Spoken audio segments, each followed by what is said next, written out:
সংসারে বউকে একটু দাম দিলে সংসার কত সুন্দর হয় দেখেন। মা আজকে কি বিরিয়ানি রান্না করব? না না, তুমি লাউ দিয়ে মাছ রান্না করো। এই শোনো না, মা বলছে লাউ দিয়ে মাছ রান্না করতে, সাথে বিরিয়ানিও রান্না করি। না না, আমাদের বাসায় কেউ বিরিয়ানি পছন্দ করে না, তুমি বরং লাউ দিয়ে মাছ রান্না করো। আচ্ছা ঠিক আছে।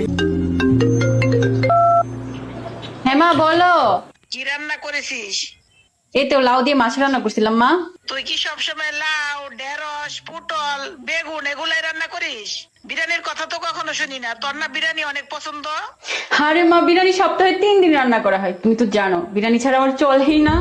আচ্ছা মা, প্লেট বাটিগুলো ধুয়ে নেই, তোমার সাথে পরে কথা বলবো। ঠিক আছে মা, রেখে দে। এদিকে আসো তো, একটু কথা আছে। ঠিক। সরি, আমার ভুল হয়েছে, মার সাথে আমি আর তর্ক করবো না। মা যা বলবে আমি তাই চুপচাপ মেনে নিব। না না, তুমি মায়ের সাথে যা করছো একদম ঠিক আছে, কিন্তু তুমি একটা জিনিস ভুল করছো। কি ভুল করছি? তোমার বিরিয়ানি পছন্দ, তুমি আজ পর্যন্ত আমাকে একটিবারের জন্য বললা না। তো কি করবো, এই ঘরের কারোই তো বিরিয়ানি পছন্দ না। কারো পছন্দ না তাই কি? তুমি তো আমাকে একটিবার বলতে পারতে। এই নাও, আমি তোমার জন্য বিরিয়ানি নিয়ে আসছি। কি সত্যি?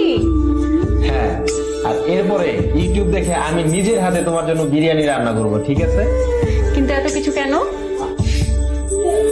আমার বউ যদি আমার পরিবারের প্রত্যেকটা সদস্যের পছন্দের প্রতি খেয়াল রাখতে পারে, সেই মানুষটার পছন্দের প্রতি খেয়াল রাখাটাও স্বামী হিসেবে আমার দায়িত্ব।